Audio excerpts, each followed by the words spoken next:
Welcome, everyone.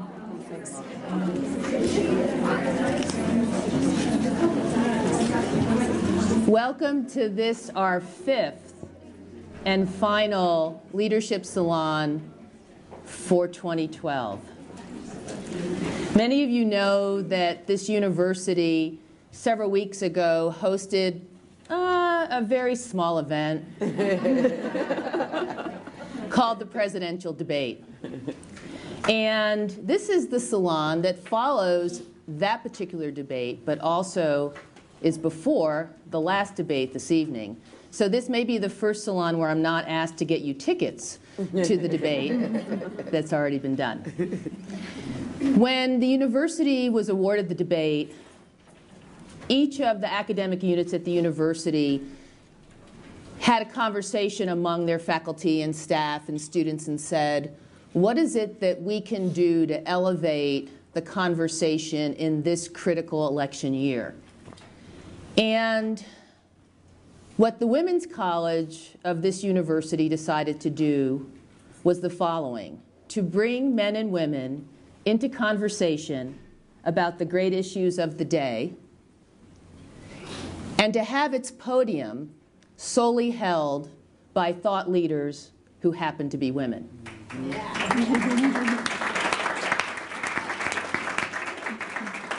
We have examined topics such as healthcare, violence, race and politics, images of girls and women in the media, and tonight we will be talking about a very important topic, which is where are the women benchmarking women's leadership.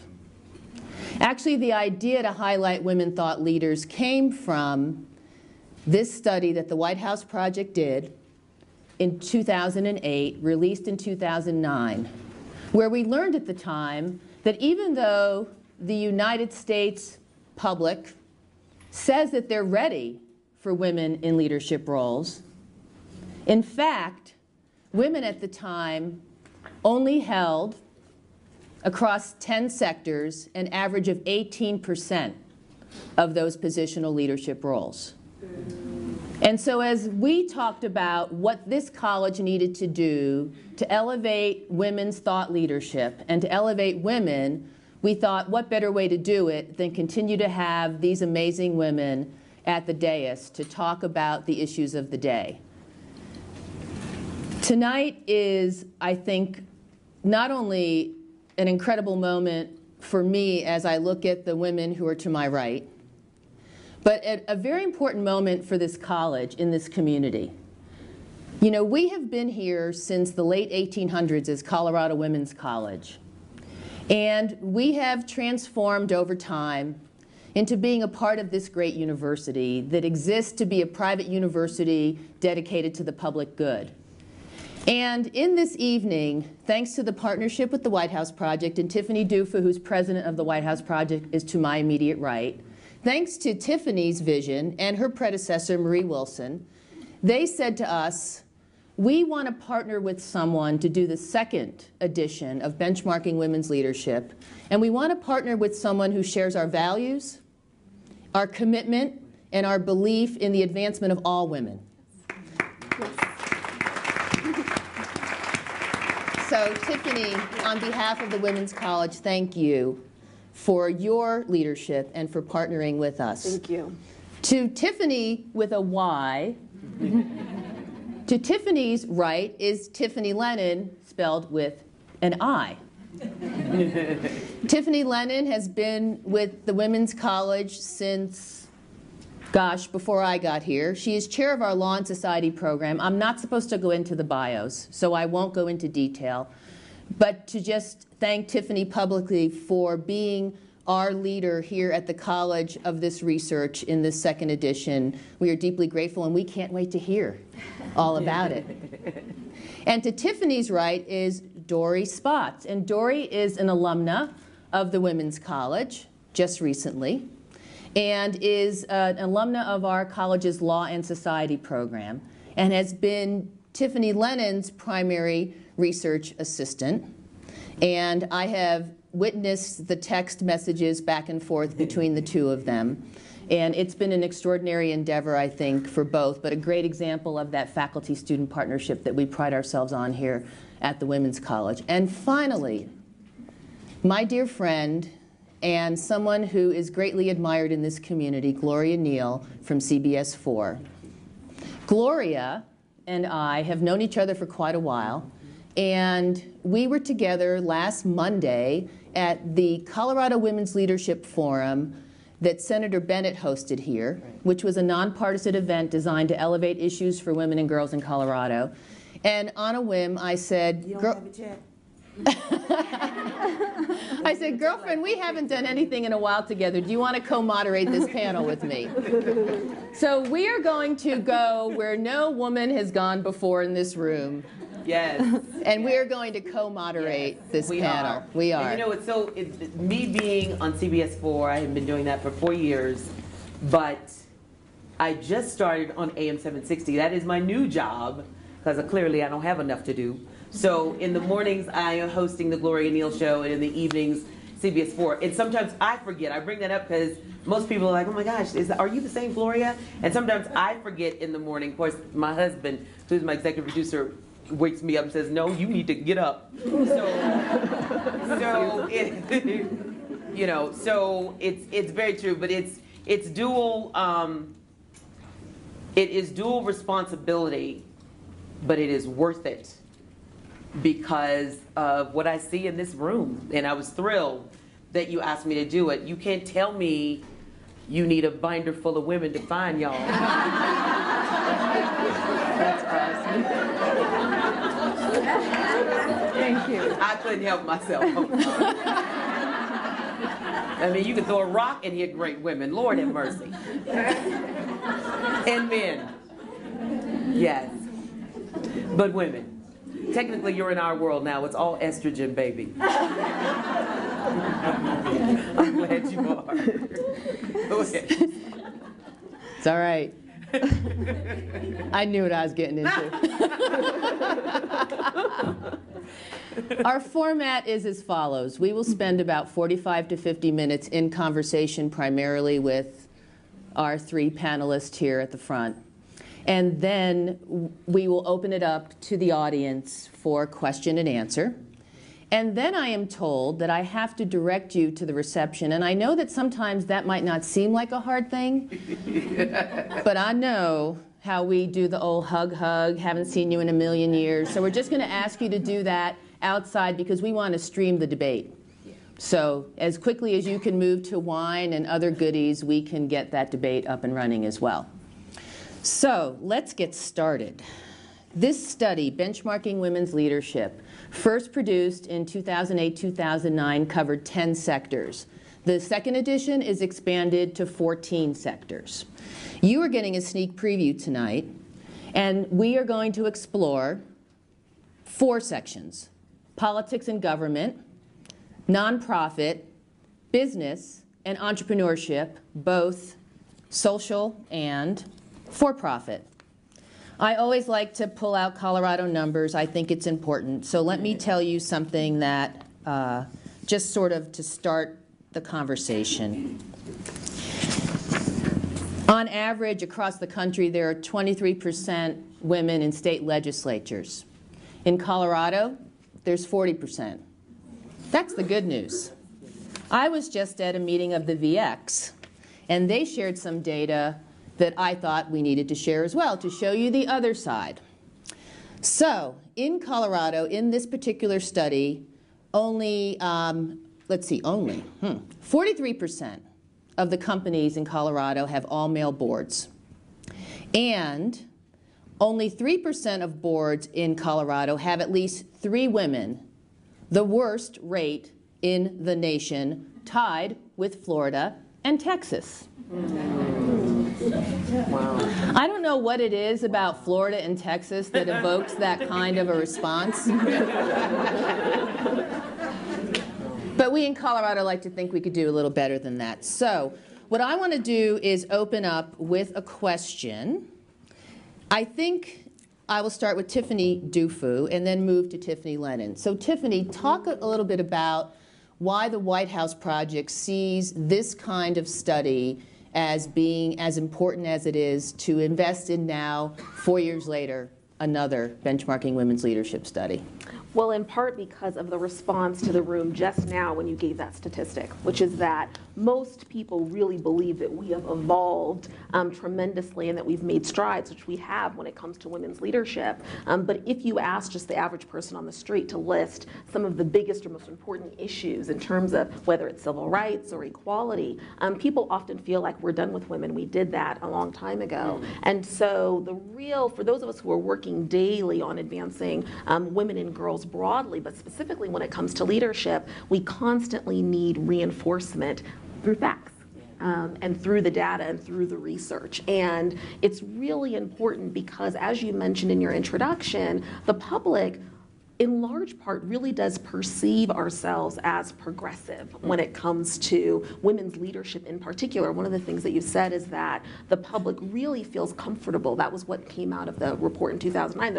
The public largely feels very comfortable with women in leadership roles. In fact, there were only 3 areas in which people admitted that they weren't quite as comfortable with women in leadership. We call those guns, games, and gods: the military, sports, and religion. People would actually say, not quite sure I'm as comfortable. But in all of the other areas, people said, yes, I feel comfortable. But when you look at where we actually are in terms of the statistics and the reality of women's leadership, particularly globally in relationship to the rest of the world, and you look at people's perceptions, there's a huge gap. And so work like this is really important, and I just can't thank you all enough for being great partners in this work and for what you've done to really help us at the White House Project essentially build our case for the work that we do, which I hate that it still has to be made, but the case still needs to be made. So thank you very much. And I also just want to acknowledge Ginny Corsi, who I saw, she's one of our board members, Katie Groke-Ellis, who's on our team, Allie, who's an intern, and my little sister Desiree Hunter, who's number 35 on the basketball team. So please cheer. And she's number 35 on the University of Denver's basketball team. Yes. So, yeah. So I'm very happy to be here. Great. Yeah. So Tiffany Lennon, why don't you just open up with some of the ways in which you saw those 4 sectors that we're covering tonight, and maybe some top-of-the-line statistics, and then Gloria, you may want to follow up with some questions after that. Because we looked at 4 different, very distinct sectors, I will basically just give you some of the highlights, if you will, so that you can, and then Gloria, we can follow up on more specific statistics. But in general, what we found is that women have, since 2008, women have been stagnant. In some cases, there's been a bit of a decrease. In other cases, it stayed virtually the same. I can hear you. You can hear me? Well, that's all that matters. Is this better? Yes. I must have turned it off. My research associate just informed me, so. It's working. So what we found is that basically women's leadership across sectors has remained virtually unchanged. You know, and what's so interesting about that is last week, Senator Bennett convened a women's forum, Colorado Women's Forum, here at the Women's College. And I had opened up, and I was one of the facilitators, and I opened up this topic on entrepreneurship. And I had asked the women in the room, you know, well, where do you think women are? And to get to Tiffany's point about the misperceptions, these are women leaders in Colorado, right? And they wholeheartedly believe that women were doing far better than what they were, or what they are actually doing, you know, which I think was eye-opening for them, and they're deeply engaged in this kind of work. So anyway, let me get to the following, which is basically what we found is that leadership has remained stagnant. In fact, I would argue leadership has remained stagnant for about 30 years. The other point I wanted to bring out is what we found that we didn't expect to find is that women are actually outperforming men. Which many of you might be saying, we know. But honestly, I really didn't expect to find that. I mean, I really didn't expect to find the kind of disparity in terms of actual performance that we found. Can you give some examples of that? I'd be happy to. Thank you for I'm sorry, Gloria, I just couldn't help it. No, go ahead. I'll take off my dean hat and let you go right ahead. Wait, you're good. Okay. You know, there are lots of different examples. I mean, there really are. And they're all very different kinds of examples. And so I'll give you one illustration. When there are women on boards, even one woman on a board, the overall returns, annual returns of that particular company increases significantly, right? And you might have heard this from other statistics as well, from other reports, but that is certainly the case, what we have found as well. Another incidence, if, for example, if you look at entrepreneurship, women receive only 11% of the capital investment for growing their businesses, and yet they're among the top 20% of entrepreneurs. On the other hand, men receive 89% of the capital investment and are 80% of the top entrepreneurs. And so you can see these kinds of disparities throughout all the sectors. And these particular sectors obviously have a whole wealth of different data and different data points. Would you like more examples? No, that's bad enough. So if I were a white male, so close your eyes. Because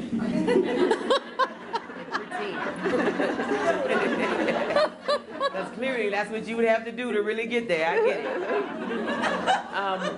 I'm working on it. If I know, it's like, focus. But if I were a white male, and I'm asking the question of you, Tiffany, with the why, when is enough enough?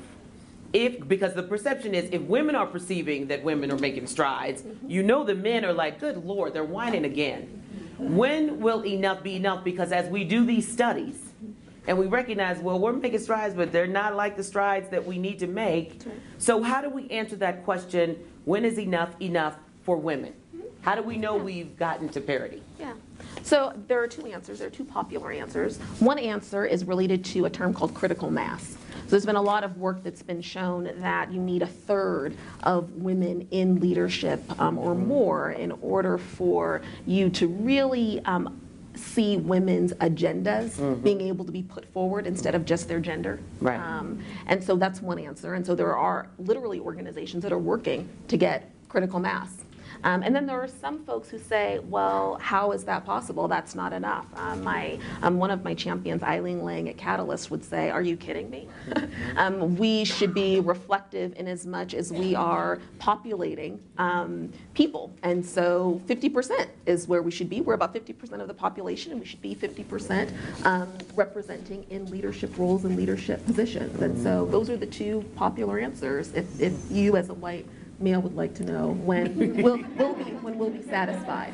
So in essence, we're not even close to that. We're not even close. No.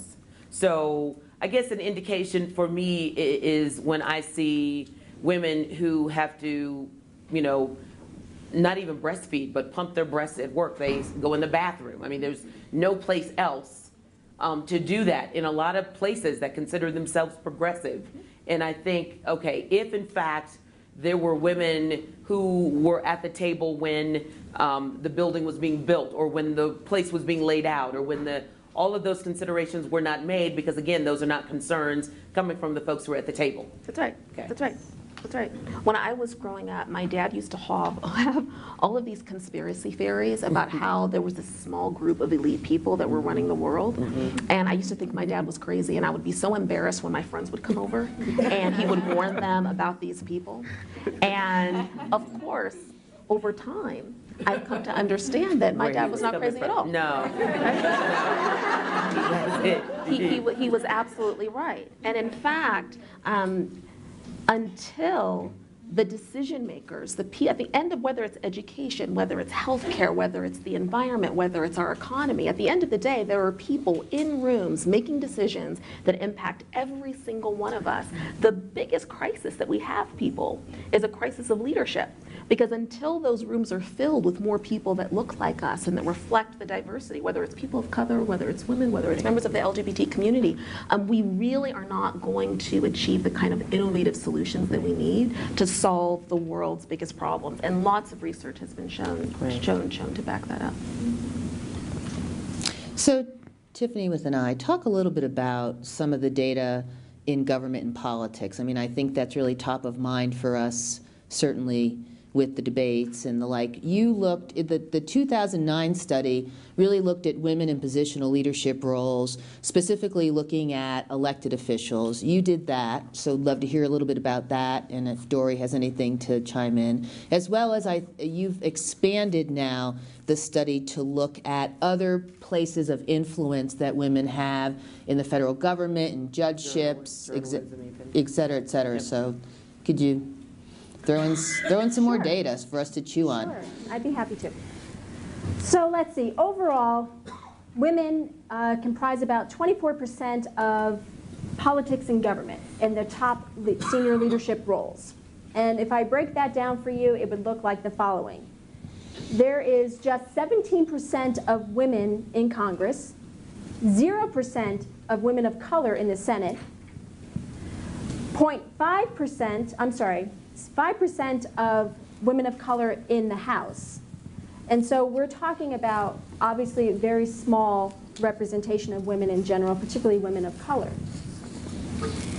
When we looked at agencies, federal agencies, such as the Environmental Protection Agency, NASA, all of the agencies we looked at. And what was so great about politics and government is that we actually got to access every last piece of data because it's required by law. So we got to actually go in and look at every single last position, who occupied that position, the demographic makeup, how they felt about their position, what they believed their agency was doing well, what they believed their agency wasn't doing well. And this made me deeply excited. You might understand why, right? You must be a researcher. To be able to have access to that kind of information, you know, it was so rare. So what we found in the federal agencies is that women make up 26% of all the senior leadership among all the federal agencies, which, you know, it's better than the representation in Congress, certainly. And what we also found, getting back to Tiffany's point, is that when there was a woman or a person of color leading the agency, the percentage of women in senior leadership positions was much higher, much more significant than when a woman or a person of color never occupied a senior or the head of the agency. There was one exception. There were two exceptions, actually. And these exceptions I get really excited about, so I should shift here. So the Department of Treasury, right, only had white men running the department. And yet they had among the highest women senior leaders. Well, if you were me, what would you say? You would say, why is that, right? So I went and I looked and I tried to figure out why was that. And fortunately, because it's politics and government, they collect every last piece of data, right? They even require like employees to complete surveys and other things of that nature, right? So what I found in the Department of Treasury is that the women overwhelmingly said that promotions and advancement is based upon performance and merit. And it's objective, it's not subjective, it's not, there isn't a gatekeeper in terms of level of success. Now this is coming from an agency that's never had a person of color or a woman in the head position. Here's the other interesting exception, is the Social Security Administration. The Social Security Administration has had one woman in the last 15 years. No person of color, I believe no person of color and just one woman, one white woman heading the agency, and had the lowest percentage of senior women. So I was curious. That was the only time where there was a woman that headed the agency at some time in the last 15 years, and yet there was very poor leadership, representation among women, I should say. And what we found there was simply that people reported, women in particular reported that, you know, hiring practices, promotional practices, advancement opportunities was very subjective, not based on performance. So what do we do with all the data? So we collect it. We recognize that some things are not done and are not being done. That was a kind statement. Okay. So what do we do with all this? I mean, who do we tell? You know, it's kind of like, you know, when somebody's in trouble. Who do we, because it's great, we got this data, you know, you get 20 lashes. I mean, who do we tell to affect change? Because it is very significant, and it's like, it's in black and white. It cannot be denied. Where do we go from here to change this, to have another one of these, but to say, look at what we've done and look at where we're going? So what do you think? Yeah. There's, for me to respond, there's a lot, people are doing all kinds of things. We could spend all night talking about the different things that people are doing with the data. I can speak to what the White House Project is doing with the data and why it's so critical, and why it's so wonderful, and why we're so appreciative of this partnership. Because the White House Project really wants women to be involved in government. Involved in government. We want women to advance their leadership in politics. We want people to advance their leadership across the board. But I want to give just a very specific example, because Can I just say something about politics? Yes. In the sense that women being involved in politics, I think it's a wonderful and it's terrific, and it's, but until you can cuss, I don't think I'd be involved. Honey, I don't know how some of those people do it. I mean, I barely make it out by the skin of my chinny chin chin on the radio. So, because dealing with politics, and you were dealing with, you know, I always equate it back to growing up, and, you know, just how much in trouble me and my siblings would be if we told a lie. And so I understand in politics you want to be diplomatic. I get it. And the only sector that we worry about with that is politics. Well, but yeah, really. But I mean, it's hush. But it is just so infuriating, and maybe it's just because we're all so plugged into what's happening in this nation from a political standpoint in the election.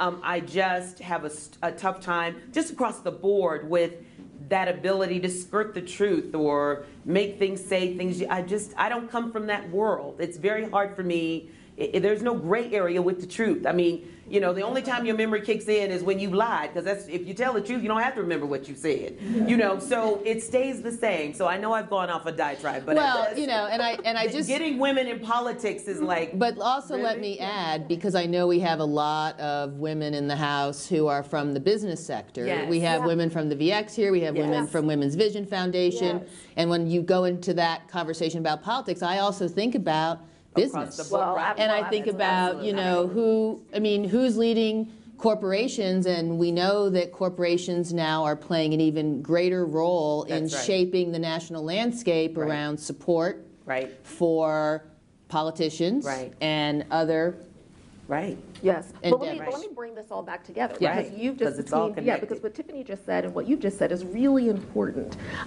Most environments are more like the Social Security than they are the U.S. Treasury. Okay, most environments are quite political. In fact, every environment is a political environment. Okay, and so one of the things the White House Project really prepares early career women. So our focus is on Gen Y, millennial women, to ignite their leadership in business and politics. And one of the things that we've done in really looking at work like this is ensure that young women are prepared once they get out into the real world to understand how it really operates and how it really works. We did this by looking at all of the alumna who had already come through the White House project doors, many of them who are right here because there are plenty of alum here, and really finding out what is making the ones who were really successful in advancing their leadership. And political savvy was a leadership asset that came through loud and clear. Those women who were able to navigate those environments in a very unique way. One of my most favorite alum that I spoke to said, you know, Tiffany, a lot of my friends say they don't like politics. They say that it's messy. They say you can't cuss. But no, you can cuss, but you can't cuss and get votes. Right. In some so communities, really that's not effective if you go in politics. In some communities, you could. In some communities, that's you could. True, you could. That's absolutely true. Yes, you very could. You would be perceived as being very authentic and being of the people. Right. You would. But either way, her point was great. She said, you know, Tiffany, if you're a member of a family, then you've been playing politics your whole life. Right. Okay? And politics is just understanding that every environment that you go to is a system. And you have to understand how to work the system. And I thought it was so poignant because in a lot of ways we do girls in particular a disservice by ingraining them with this very strong sense that if you just put your head down, if you just achieve really great results. And work real hard. And if you work really hard, you're going to be rewarded, you're going to get promoted. And that might work if you plan on a career in the U.S. Treasury. but if you plan on doing just about anything else, then you've also got to understand that who you align yourself with is important, what kind of visibility you provide yourself is important. And so we've developed a whole leadership module that's all around political savvy and how do you navigate the landscape of any environment that you enter in order to make sure that you're successful. So that's just one example of how this kind of information and this kind of data actually can be shaped into programming that really does help to support women. You know, and I just, you know, there's, talk about a sense of urgency. I mean, That's true. This statistic, when you talk about the way in which there's been relatively minor increases in women in leadership, Right. It'll be the year 2085 before women are at parity with men. Right. And so, you know, I feel like because I do have to put my dean hat on, and I've got an alumna of the Women's College here, and you know, Dory, I'm sure you heard this as a student. You know, why is there still a women's college? I'm sure, Tiffany, you hear, why do we have the White House Project? I mean, why do we have, I mean, what was this piece around education for you in terms of elevating your thinking around advocacy for women and girls? Well, it's huge. And I want to respond to you what you said earlier, too, about who do we tell? Who do we tell about this data? And the answer is everybody. We have to tell everybody. And the reason is because here, for me at the Women's College, such a powerful experience, but more, not just in the sense of camaraderie and the support that I received here, but studies show that women who attend a women's college are better prepared to be leaders. They're more engaged in their communities. They're more likely to be politically active. And it's from the benefits that are seen that you receive when you're in a women's college, when you're in this kind of an environment. You have better relationships with your professors. You have better interaction, and it just builds that self-confidence to make you know your worth and to know that you can go out into the world and be a leader. And that's what your community needs from you. Is that because the stakes are higher? Is that because you have your pulse, your hand on the pulse, and you really feel and see that the stakes are higher, the odds are against you, all of those things, that you don't go out of here disillusioned? You know exactly what you're going to have to deal with, what you're up against. Would you say that? I would absolutely say that. And I'm also a mother of 3 daughters. And so... so that's 2085, because I think if we'd probably gum them to death by the time 2085. Right. So, but your daughters will be here, you know, you think about what's coming for them. Absolutely. And in my own life, I work in IT and I work in the aerospace industry in Colorado. And there are very few women. When I first started this work, I thought, I have a good job and I have good benefits and I'm really fortunate to be where I am, until I started realizing how I compare to my peers. And it is true that I think we tell our daughters that they are it's a meritocracy, that they're going to be promoted and they're going to be praised and get ahead based on how hard they work. And then I think we push them out into the real world and they find out that's not really the truth. And so when we can put this kind of information in their hands, we can also show them some tools that they can use to try to help navigate some of these roadblocks. So Dory, you work in the business sector. Can you elevate some of those statistics for us so that we can know a little bit more about what's happening there? I mean, we've had some conversation about women in boards. Mm-hmm. We tend to look at the Fortune 500 or the Fortune 1000. I mean, there are benchmarks we use in business. What's happening in business? So in the Fortune 500 companies, there are only 3% of females who have the CEO position. I think that's just abysmal. Women make up 16% of corporate officers and 9.5% of the combined C-level officers and 15% of board directors. I also think, though, it's interesting that in some of the business sections, in particular in technology, that it seems to be a pull effect from women in the top 10 companies. There are 3 women in the top 10 technology companies, and their board representation and their executive leadership is higher across the board than the sector, than across all sectors, which I think is telling that pull effect is strong, that the more women that we have in the boardrooms and in the executive offices, they're going to help their fellow women come up because they realize the strengths that we have to offer. They realize that we bring something else to the table. Is that a pull effect? P-U-L-L? Mm-hmm. So what is that exactly? That's you lift as you climb? Yeah, I think, and in my own life, I think it's very true that I see women around me who are very capable and extremely talented and have all these amazing skills, and they're not where they should be. And so I help them as much as I can. More so, I think I'm so much more aware of it. I'm so much more cognizant of it that it becomes more important, I think, to help other women up. Right. Share some of the hedge fund data. So the hedge fund data is interesting. Tiffany gets excited about some things. It really is. Oh, we got a shift in the seat there. I like that. So one of the things we talked about, we realized throughout some of the research is that during this recession period, that a lot more women than men lost their jobs. Even while women's performance in the financial sector outpaced that of their male counterparts. For example, between 2000 and 2008, women-run hedge funds had an annual return of 9% when it was a diverse fund managed by women or men and women, compared to the return of all men was 5.82%. And women run only 3.3% of the approximately 9,000 hedge funds. And they outperformed men by 10% in the last 3 years. And I also think that when at least one woman was on the board, annual returns are 16% of these hedge funds.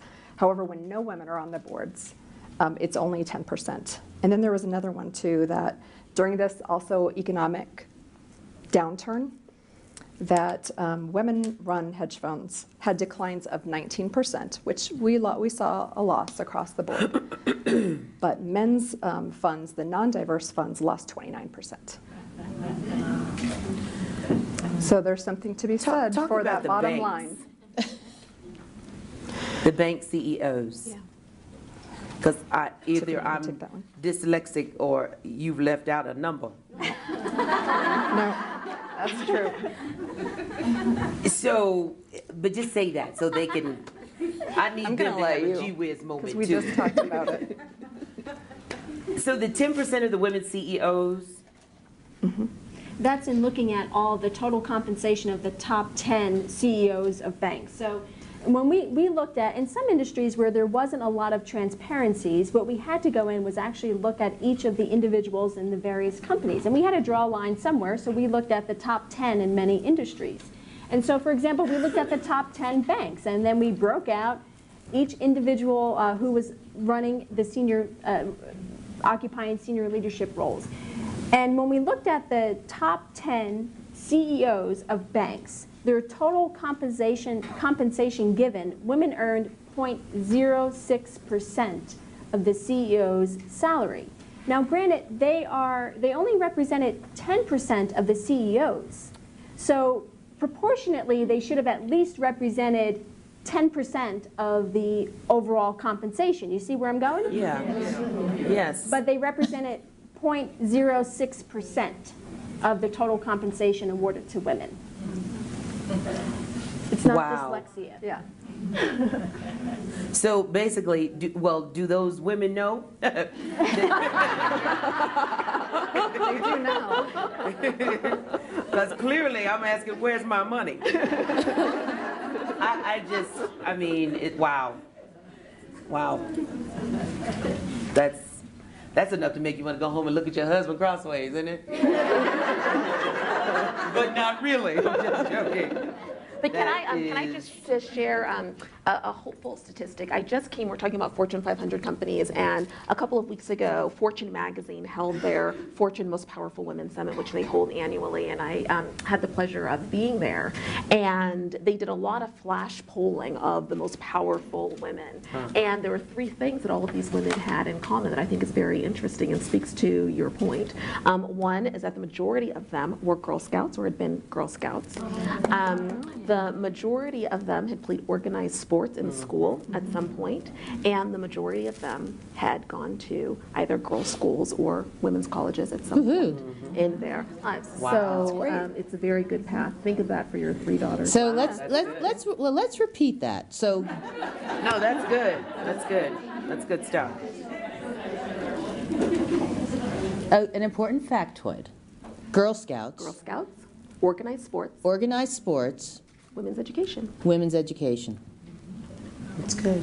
Can I also, this is related, but yet it's not, but I wanted to just add to what Tiffany was just talking about in terms of, the good news, right? And when I looked at how women were actually doing really well, even though they were not proportionally represented by a long shot, right? Even though they weren't adequately represented, they were actually doing really well in terms of performance, which, we didn't intend to look at that in general, but it emerged naturally.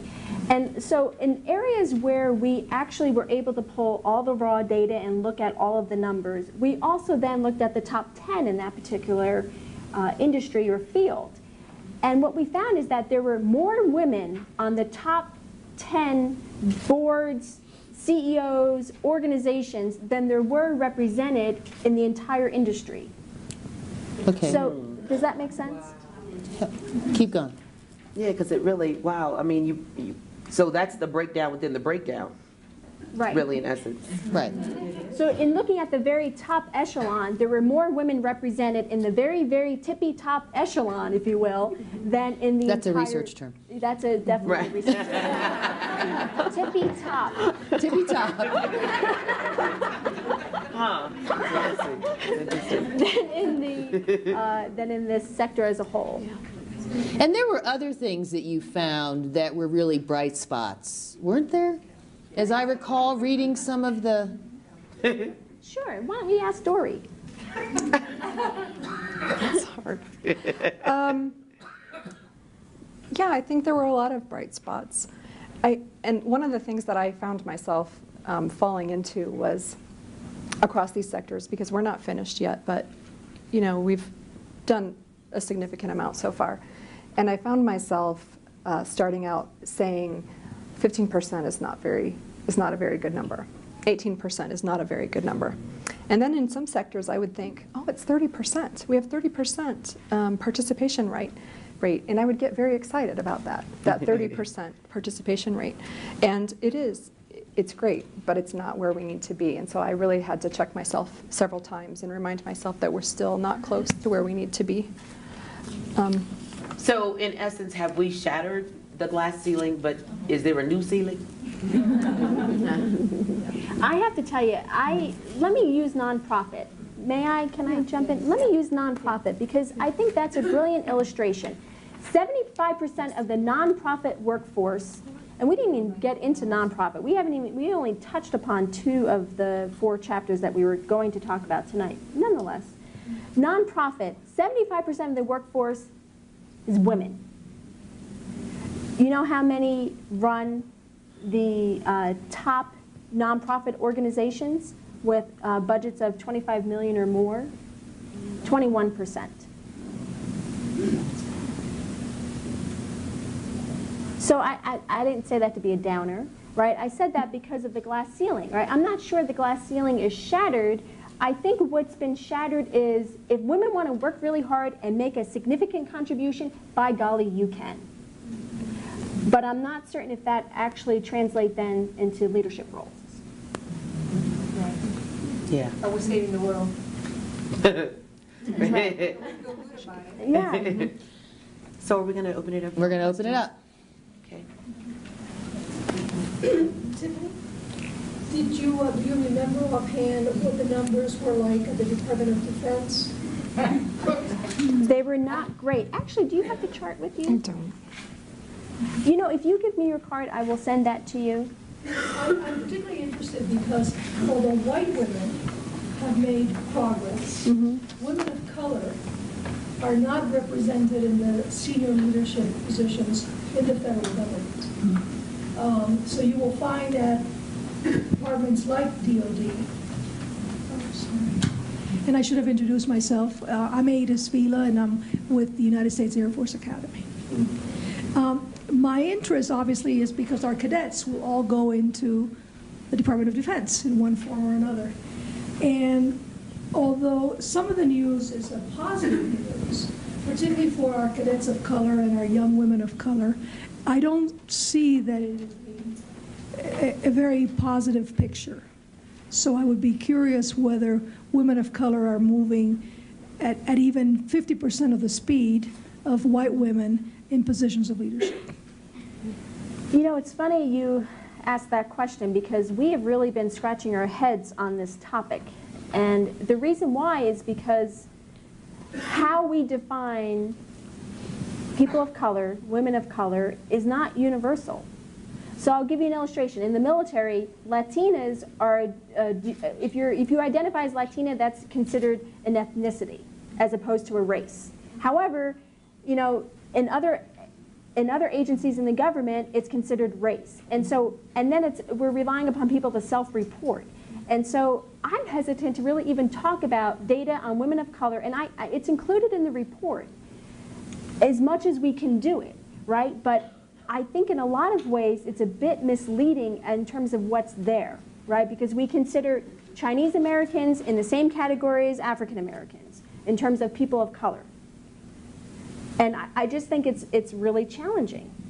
But go ahead. Yeah, well, I was going to ask, how do you, well, certainly the needs are different for women of color versus white women, but how do you illustrate that with causing a divisiveness? Because really, in essence, we are certainly more effective collected together than we are apart.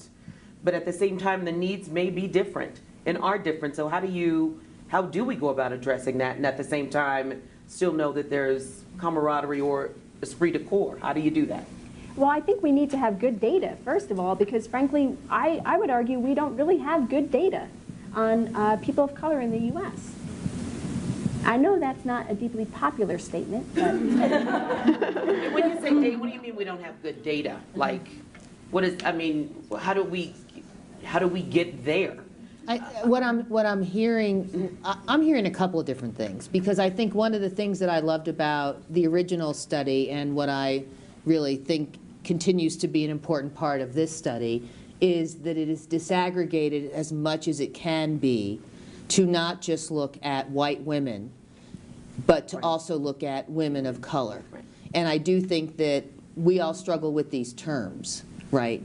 And so what it sounds like is that there are different industries using, I mean, we've got to look at a research perspective and then an overall societal perspective. From a research perspective, it sounds like data are collected differently. And so there are data in the report. I mean, I've been looking here, for example, So let me just pull out some for a minute, because I was going through the report earlier today. So, for example, I saw a statistic in the business section that talked about African American women being 5.3% of women, of leaders in management, professional, and related occupations. That 10% of women of color were CEOs in the Fortune 500. So there are ways to pull out those data and disaggregate from women in general and then look at white women and women of color. But what it also sounds like from a research perspective is that there may be some challenges in how federal agencies collect data versus privately held companies collect data versus how other entities collect data. And so I think that in the report, the researchers do the best job that they can to disaggregate, because we cannot just tell this story from the white women's perspective. And to provide some context, right? Because Please. that percentage is 2 women who are amazing women, Ursula Burns, who runs Xerox, and Indra Nooyi, who runs PepsiCo. Both phenomenal women leaders, both women of color. That's 2. who they're talking about. Right. Right. Yeah. Right. Right. So just to, Thank you for that perspective. yeah. Right. It's a problem when we can name them. Yeah. So what we're going to do is bring a microphone to whoever's raising their hand, and I think, do we have 1 or 2 mics? 2. So let's work both sides of the room, and then whoever it is, please stand and introduce yourself so that everyone can see you and hear your question. Okay. Okay, so Good evening. My name is Mary Ann Franklin, and I am a former CEO of a community bank. There's really 2 questions, but I'll go with one, in that you mentioned, and I think it was Tiffany with the Y, you mentioned that the tenure of women in leadership, no, you didn't mention the tenure of women in leadership positions, or those women that are CEOs of their companies. And I think about the tech industry with some very significant high-level women CEO. And I wonder but this is what I wonder. What is their average tenure in the job versus their predecessor? Because it seems as if their predecessors were men, and they served longer and received a lot more forgiving type of response to their mistakes versus the women in that industry and the length of their tenure on the job. I think that's an amazing point. I don't know the answer to that question in terms of how long the tenure is, but when I look at the Meg Whitmans, when I think about the women, particularly in technology, I hope that Marissa Myers has a longer stretch here. Yeah. I think you're right. If anybody else knows an average, that would be really great. That's a good point. And Lynn, I'm really happy that you talked about the data and getting to the bottom of what the data is saying, because I was sitting here and I listened to the percentage of women in the banking industry, and it depends on what level of banking. If you're talking about a Citibank or Wells Fargo, yes, but if you're talking about community banks in local communities, that number could be a little bit higher, maybe significantly higher. So it depends on it depends on the data. It's not apples to apples. It's not. We're talking about apples and oranges. And you know, I mean, I serve on a credit union board, and I'm going to put my credit union colleague on the spot because I know that women tend to have the majority of credit union roles, but then, Cindy, over a certain a dollar amount, what is the percentage of women leading billion-dollar credit unions and above? You know, I don't know the exact percentage, but I think there are like less than 10 in the whole country. Right.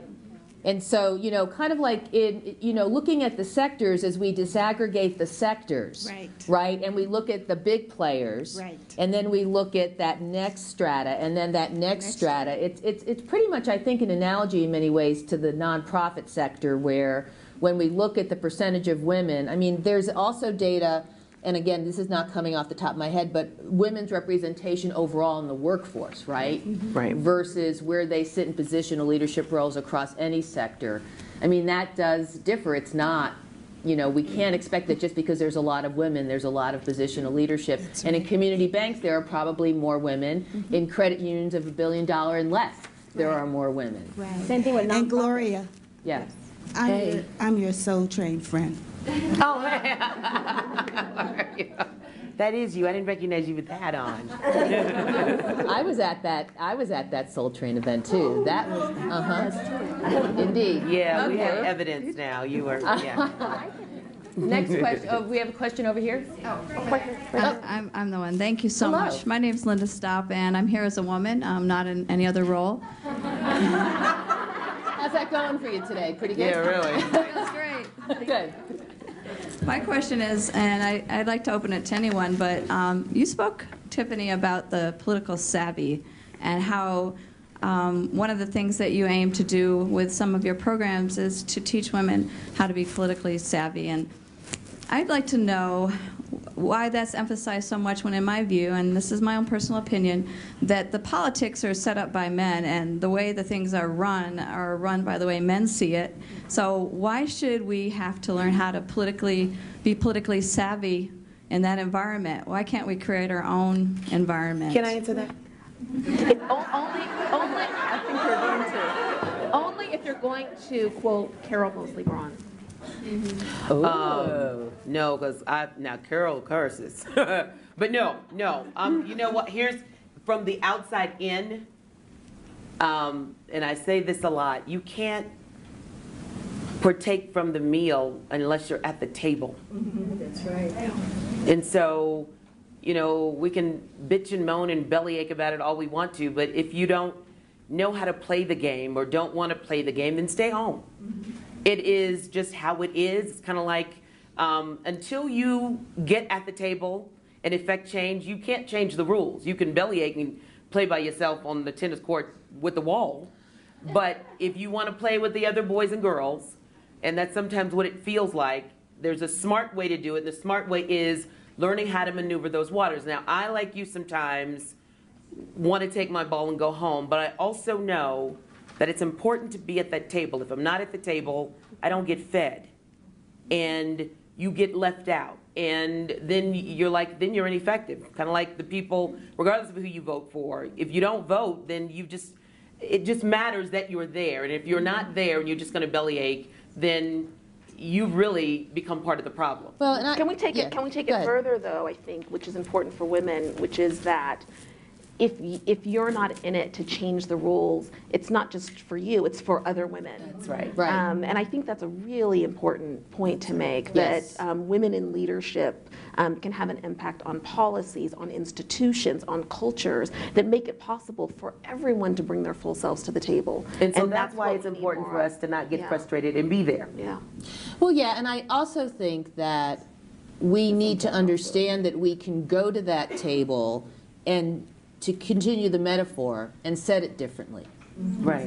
You know, Right. my glasses should be multicolored. Right. They should have, the people around my table, there's going to be men and women. Right. You know, I get teased a lot that I am a dean of a women's college and I seek out men to serve as advisory board members, and my response is always, number one, we need to create right. the kind of space we want to see, and number right. two, do I get any further repeating the mistakes of the past? That's right.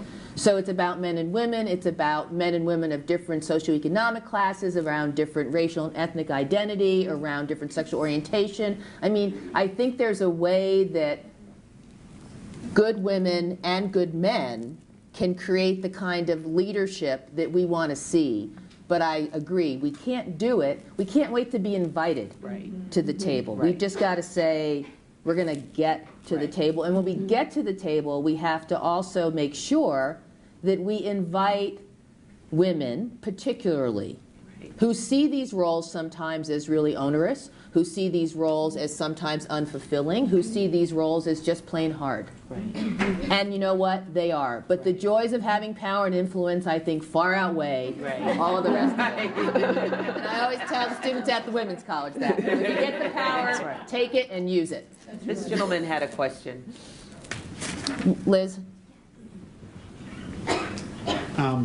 My name is Laurie Cicluna, and I am recently retired from a Fortune 500 company. I ran their HR organization. I was there for 35 years, Ball Corporation. But let me just say, the data you're presenting, if you work in an organization, is not surprising. It may be surprising to some. It's not surprising. Every CEO, everybody at that organization, I guarantee you know those statistics probably better than you do. The issue is what's the conversation going to be to make the change? Right. And I think that, you know, it's one of the issues is to engage men who, and there are men coming up through the organization. Times are changing. I don't think the glass ceiling is there as it once was. At one time, the glass ceiling was there in a way that people actually were subversive to what was going on. In today's world, it's because they're not either aware or don't know how to make some changes in their own thinking, even if they want to. So one, we've got to engage those men and really make a difference so they can champion women. And the other one is that there are women who get to these positions of power. And here's a big difference between when I see women at that table and men at that table. Men champion other men. I mean, they pound the table for them. Women don't pound the table. And what we've got to do is figure out how to make women so confident when they get there. I think you're absolutely right. You don't get to if you don't want to eat, don't go to the table. Right. But when you get there is, what are you going to do for other women in the organization? And unfortunately, how do you, there's a perception if they do these things, they'll be perceived in a very different way than men are perceived who have the same pounding on the table. Absolutely. And so those are the conversations we need to engage in with other men and the powerful women to make the change that we're looking for. I mean, and so I'm interested in what's, the data's fine. I got all kinds of data. And I agree with you, I don't need binders to know that there are competent women out there. There's, you know, there is. Well, then that means you'll make it safely to your car.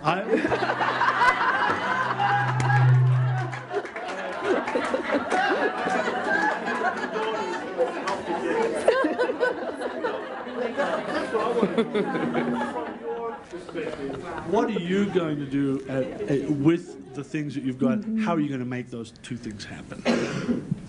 Thank you. I got distracted with the comment. The two things happen: changing the conversation. So I always like to start with. I recognize the narrative of women not supporting other women, but my disclaimer is that that is not my experience, and I just want to be really clear about that. Marie Wilson, who founded the White House Project and is my predecessor, pounded the table for me to be here, and I really appreciate that. I am here because of a whole lot of women who have made it possible. But yet, I know that that narrative persists. At the White House Project, we're, of course, engaged with a new generation of women who understand that narrative, in some ways have experienced it, but are coming together in order to support one another early enough in their careers so that they can actually understand the power of women supporting other women. They have a lot more options, they have a lot more opportunities, in part because we told them that they could be anything and that they could do anything. And there's a lot more, they perceive the world is much smaller, and they perceive a lot more room at the table. And so we've actually launched, part of our program is Go Lead, which is training, but part of it is just called Go Connect, which is self-organized communities of young women coming together to do exactly that. How do we right now learn how to pound the table for one another? And I'm actually a part of a couple of those networks, even amongst my peer group. So I actually believe that in that context, there's a revolution happening and going on, particularly with a new generation of women. And, you know, we always, at any one of these, you know, it can't be a women's leadership event if somebody doesn't quote me.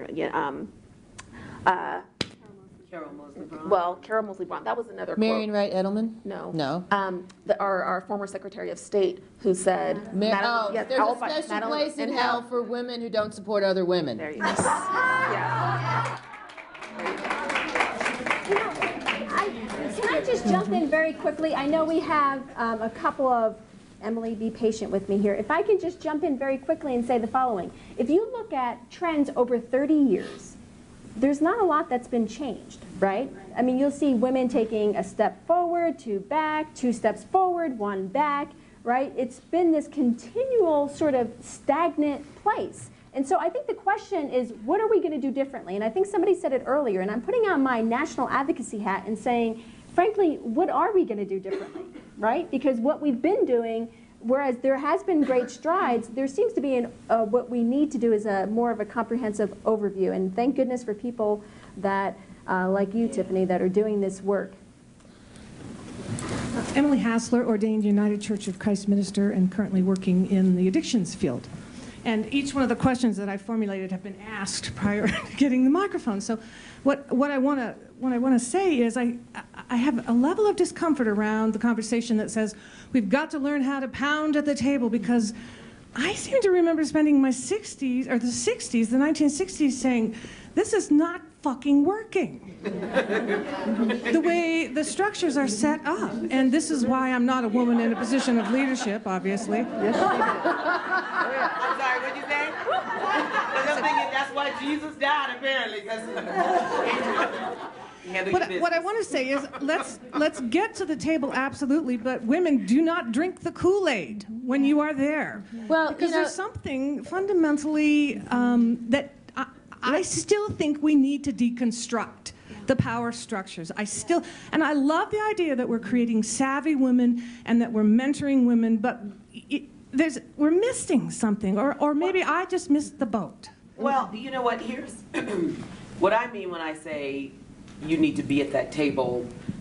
In order to affect that change and make it the way you want, you've got to, get in and get on and be a part of that. If that's what's there, you're certainly not going to break it from the outside in. And I'm sorry, what's your name?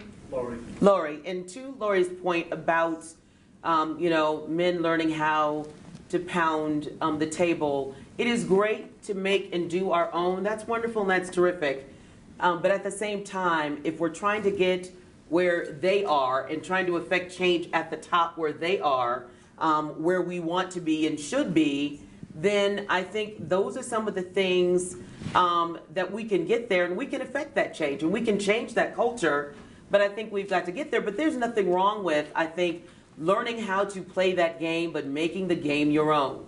Absolutely, but I think our political system is structured to keep women out. We're not going to get to the table in order to pound it. Oh, we'll get to the table. I think we're already there. I think it's just a matter of... And I want to actually, because part of what I'm hearing... And sometimes it's good for the men to pound the table for women. Is, yes. There's men to pound that table. So let me let's just back up for a minute, because I think that part of the challenge is, and this is another conversation that is not about the data, but is about how we perceive ourselves and how others perceive us. And the Women's Foundation had Gina Davis here, who quoted the original study. She's on our board. I know. I saw her at your fundraiser. And Jennifer Siebel-Newsom, who is doing all this amazing work under the title of misrepresentation. Part of the challenge is that we still position women and men and boys and girls in incredibly gender-typed ways.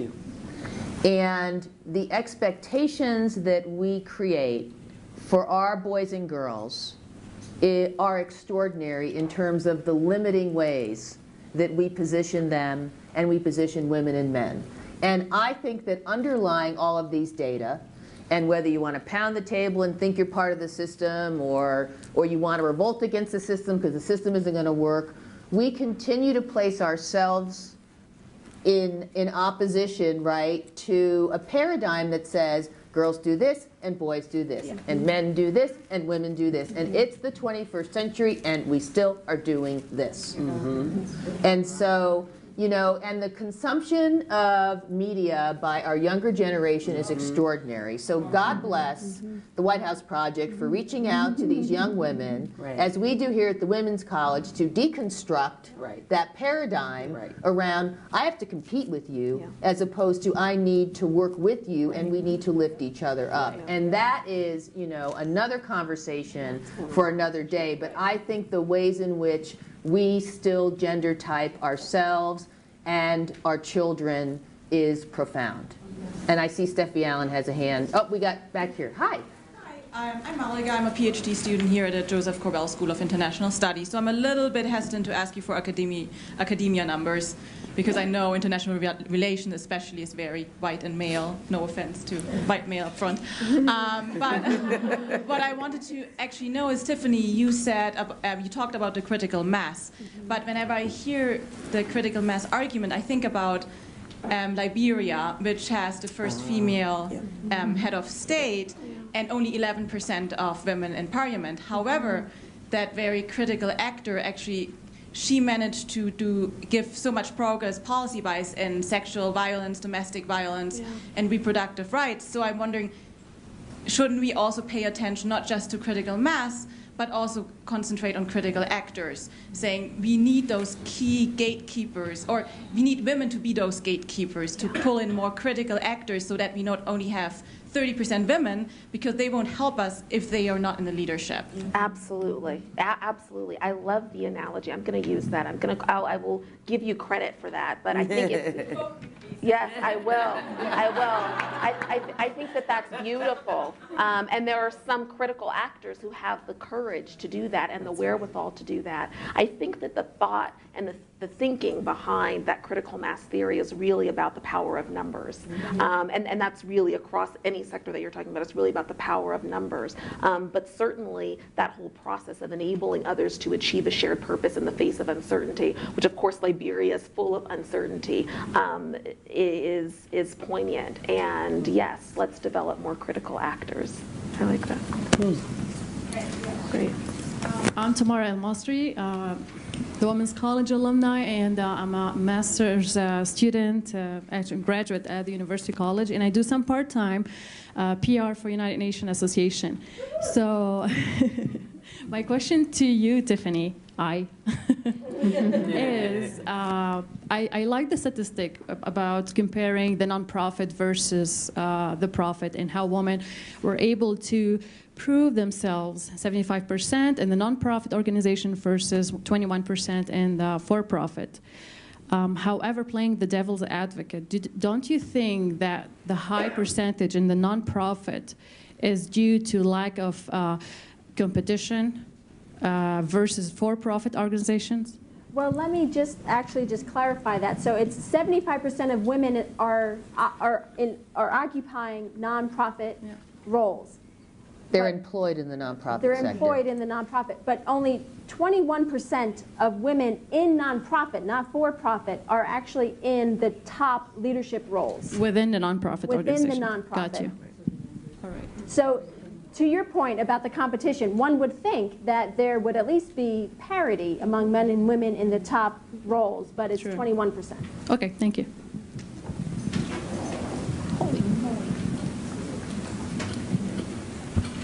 Hi, I'm Steffi Allen. Is this thing on? Yes. Good, because I have a voice nobody can hear, which is what's kept me alive for a long time. Anyway, I'm Chair Emeritus of the Women's Vision Foundation and President of the Athena Group, and more than half of my adult life has been dealing with this issue, which I hate to say is more years than some of you are old. But the issue that has to change, the conversation has to change, is about leadership. What is leadership? It was defined by men, and we need to broaden out that entire concept of what leadership means. And then you're not talking about gender, but you're kind of bringing in under the carpet the things that women believe in and are so important. So I think that's the conversation we have to change. How does leadership for the future have to look? And that conversation needs to happen among boards of directors and boards of trustees, because those are the folks who in the higher education sector determine who that senior president or chancellor will be. Those are the folks who determine whether or not a CEO stays or goes. So I'm all with you in terms of redefining what leadership is. The challenge is the people who are hiring and the boards that are hiring are looking at a traditional paradigm of leadership. Exactly. That's why we have to have this conversation up and down organizations. And we have to be vocal and ready and prepared to have the conversation so that we have your kind of data. It's one thing. We also have to have real conviction that the kind of things women bring, accent on ethics, accent on community, accent on cooperation, are as important as being someone who's decisive, someone who's action-oriented, not a 3 when the others are 10s. So that's what I see. Yeah. Yep. Yes. Hi, I'm Stacy Lee Swift. I'm a sophomore here at the Women's College, and I used to be a banquet chef at Cherry Hills Country Club. I quit this past week, and the reason I quit is because of a lot of the things that you ladies are talking about. So I want to echo what this woman just asked you, really what is leadership? Because my whole life it's eluded me, and one of the reasons that I left there is because it's a male-dominated profession, and it's a male-dominated industry. We have a president's room at the Cherry Hills Country Club, and if you go in that president's room, all that is in there is pictures of white Anglo-Saxon men. There are no men of color, there are no women, and there are certainly not any LGBT people, okay? So that's my question for the board. You know, I don't know if this answers your question, but they say that you are really not in media until you are fired. Now, up until I got into media, as vocal as I am, I have always prided myself on doing good work, being there, being ahead of the curve, doing everything that you're supposed to do, and then some. But I learned in the profession that you can be all that and still get fired. It really has very little in many ways to do with you, because even when people like you after a while, that support that you expect people to have for you about where is she and what, it wanes, because people have lives, they have other things they have to do. But what I found through those walks, it's happened to me twice through no fault of my own, you know, it's all right, you're out. Those were great opportunities. When you let it go for the right reasons, and you have put your foot forward and, quite frankly, stepping out on faith. Because I certainly didn't have a plan the first time. The second time, I had a plan. I had like 4 jobs, so it really didn't matter. But I said all that to say, had the first time not happened, I would not have been in that position. When you see something that truly grates on your character and who you are, you can keep the job, but you die inside. I don't know if men go through that, but I hear that more and more from when women can really, I can get an amen corner going pretty quick when I say that to a woman, where and it's okay. It's okay, because I know the emotions are there, and I get it, because you're like, oh my, what am I doing, but I cannot stand this. It literally hurts for me to come into this building. And so there's no pride in crying, or no shame in crying. There's pride in you being courageous enough to step out and do that. And so I said that to say, kudos to you, good for you. Something better will come along. They just freed you up for the next big deal. You will look back on this and you will say, I'm so glad I went, I'm so glad I did that, and I can't believe it took as long as it did. So you'll get strength from those two. Yeah, absolutely. Absolutely.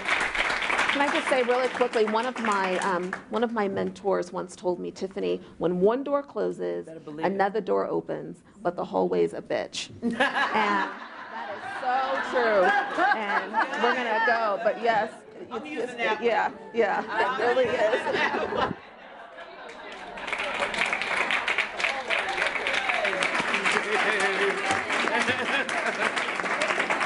Now I'm gonna go out on a limb. I don't think I would see something like this if this was all male. Could you?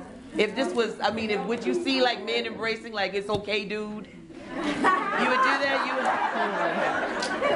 that's important. We feel comfortable enough to do that. That's a good thing. It's a wonderful thing. And if you wanted to cry tonight, we'd hug you too, by the way. You're very welcome. Yeah, we have time for one more question, and then we will close. Thanks. Hi, I'm Christy Lowenthal. I'm a lieutenant colonel in the Air Force, and I work with Dr. Vila at the Air Force Academy. Yeah, I get DOD, I get guns and butter and all that. My question is this. The thing that seems to be most obvious here is the barriers to women when they have children, and I'm sure you're all aware of the, I'm not sure why I'm standing up, I'm sure you're all aware of that article. And you're doing it. It came out, Why Women Can't Have It All. It was a big deal. It came out in The Economist, I think, or The Atlantic. Thank you. Thank you. And I think there's something really to this. When women self-select and say, I don't want that job because it's going to ruin my family life, that's a big deal. So there's only... So of the pool, of the 50% of women who want to be employed, I think most of them do, most of them need to be, there's only a very small subsection of women that say, yeah, I'll take that job that requires me to go to Cleveland every other week, or I'll take that, I know I'm going to be working till 9, but that's okay with me.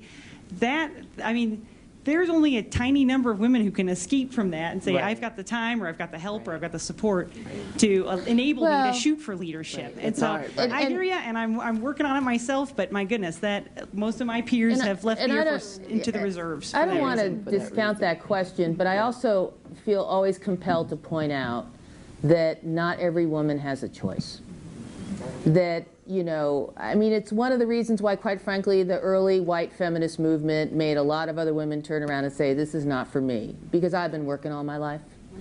So, I agree. I think that there are ways that and we get back to this whole notion of gender typing again, that women are still seen as the primary caretakers, is for some women a huge obstacle. The childbearing years and career advancement coincide. There are so many women for whom that is just simply not a choice to say, I'm going to do one or the other, I must do both. And, I just always feel like I have to speak up for the women who are not here to do who don't have the choice, who aren't going to the Women's College of the University of Denver, who aren't going to the Air Force Academy, who don't have a set of privileges, quite frankly, that many of us in this room have. Yeah. But I don't want to discount the child, and you just go right ahead and jump in. Thank you so much for saying that, because that was going to be the first point that I made. There are so many different thoughts and responses to this. One is that the challenge that we're talking about, particularly with women at the highest levels of leadership, if you put the numbers into context, does not require every woman in America to aspire to be a senator or a CEO. Okay, there's like 500 something seats in Congress. We would take like 800 women to totally diversify, the corporate boards in America. There's actually plenty of space for a breadth of women's voices and choices when it comes to their leadership. And I am a product of a number of women who have made many different choices in terms of their leadership that have allowed me the opportunity to be here, which is why I think that ecosystems of support are very, very important. When I am at the Ford Foundation and the meeting's running over and I've got to pick up Kofi, I've got a 6-year-old son, I've got a 3-year-old daughter, and I'm running late, who am I under the table on my iPhone texting saying, can you pick up Kofi when you pick up Julia and I'll pick him up from your house later, right? I'm texting Dawn, who's made a different choice. And at the end of the school year, when Dawn says, look, I've been out of the workforce for 6 years, I really want to get back in, can you open up your network? Who's going to open up their network and say, come on in, honey, with no judgment, right? In order for us to make sure that we're all getting there. My big aha moment at the end, I had so many, but one of them at the end of that article was, boy, we sure need to get Anne-Marie Slaughter some sister friends. Because she just really, the level of disdain and judgment that she received from her peers for having to make what every single one of us know is a very gut-wrenching decision, I thought was just disgusting. And we can all do something about that right now in this room. And on that note, let's go out and do something about it. Thank you.